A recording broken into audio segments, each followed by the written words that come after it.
Chapter 57. The discomposure of spirits which this extraordinary visit threw Elizabeth into could not be easily overcome, nor could she for many hours learn to think of it less than incessantly. Lady Catherine, it appeared, had actually taken the trouble of this journey from Rosings for the sole purpose of breaking off her supposed engagement with Mr. Darcy. It was a rational scheme, to be sure, but from what the report of their engagement could originate, Elizabeth was at a loss to imagine, till she recollected that his being the intimate friend of Bingley, and her being the sister of Jane, was enough, at a time when the expectation of one wedding made everybody eager for another, to supply the idea. She had not herself forgotten to feel that the marriage of her sister must bring them more frequently together, and her neighbours at Lucas Lodge, therefore, for through their communication with the Collinses the report, she concluded, had reached Lady Catherine, had only set that down as almost certain and immediate, which she had looked forward to as possible at some future time. In revolving Lady Catherine's expressions, however, she could not help feeling some uneasiness as to the possible consequence of her persisting in this interference. From what she had said of her resolution to prevent their marriage, it occurred to Elizabeth that she must meditate an application to her nephew, and how he might take a similar representation of the evils attached to a connection with her she dared not pronounce. She knew not the exact degree of his affection for his aunt, or his dependence on her judgment, but it was natural to suppose that he thought much higher of her ladyship than she could do, and it was certain that, in enumerating the miseries of a marriage with one, whose immediate connections were so unequal to his own, his aunt would address him on his weakest side.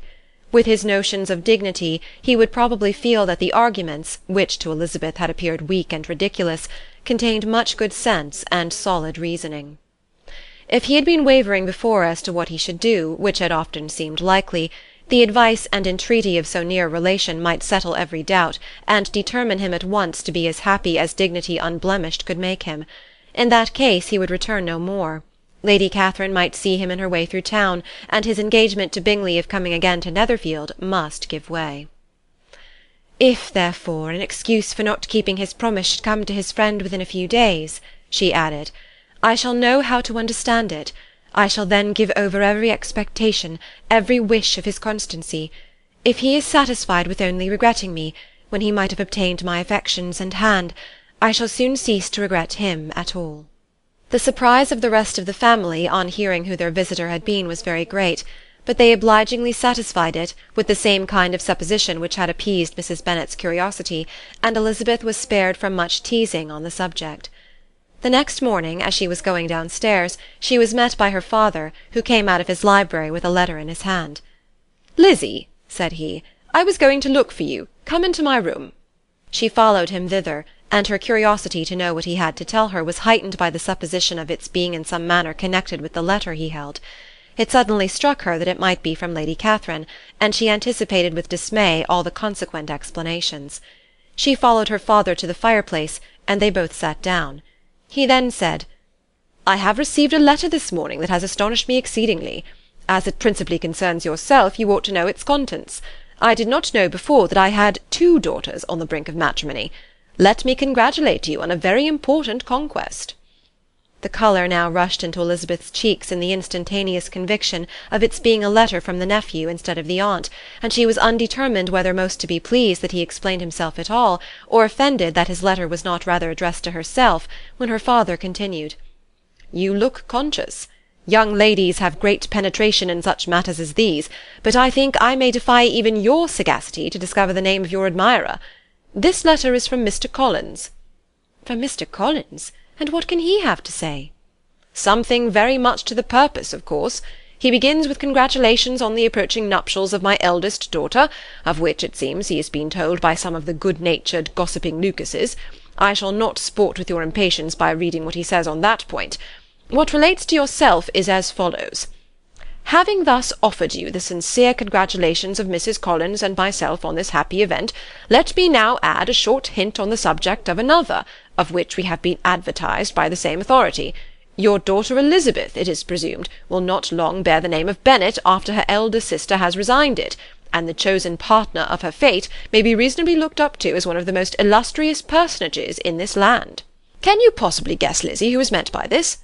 This young gentleman is blessed in a peculiar way with everything the heart of mortal can most desire, splendid property, noble kindred, and extensive patronage. Yet in spite of all these temptations, let me warn my cousin Elizabeth and yourself of what evils you may incur by a precipitate closure with this gentleman's proposals, which of course you'll be inclined to take immediate advantage of. Have you any idea, Lizzie, who this gentleman is? But now it comes out. My motive for cautioning you is as follows. We have reason to imagine that his aunt, Lady Catherine de Bourgh, does not look on the match with a friendly eye.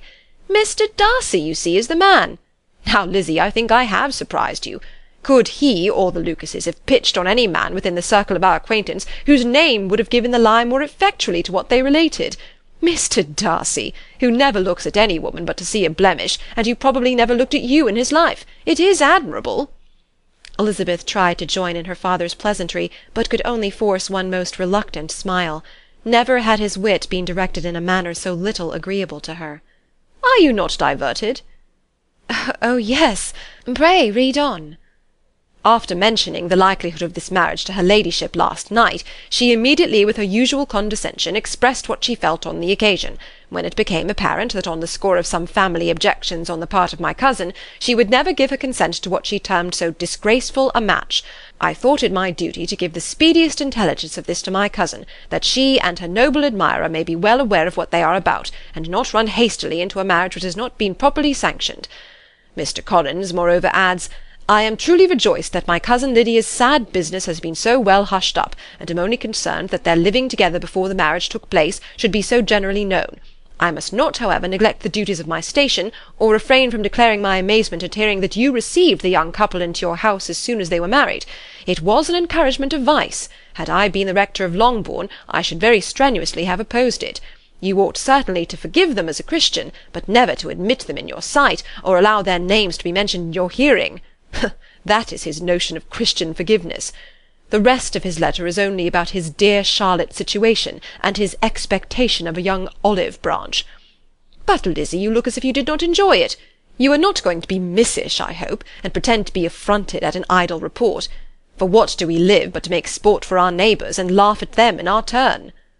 Oh, cried Elizabeth, I am excessively diverted, but it is so strange. Yes, that is what makes it amusing. Had they fixed on any other man, it would have been nothing. But his perfect indifference, and your pointed dislike, make it so delightfully absurd. Much as I abominate writing, I would not give up Mr. Collins' correspondence for any consideration. Nay, when I read a letter of his, I cannot help giving him the preference even over Wickham, much as I value the impudence and hypocrisy of my son-in-law. And pray, Lizzie, what said Lady Catherine about this report? Did she call to refuse her consent? To this question his daughter replied only with a laugh, and as it had been asked without the least suspicion, she was not distressed by his repeating it. Elizabeth had never been more at a loss to make her feelings appear what they were not. It was necessary to laugh when she would rather have cried. Her father had most cruelly mortified her by what he said of Mr. Darcy's indifference, and she could do nothing but wonder at such a want of penetration, or fear that perhaps, instead of his seeing too little, she might have fancied too much. End of chapter 57.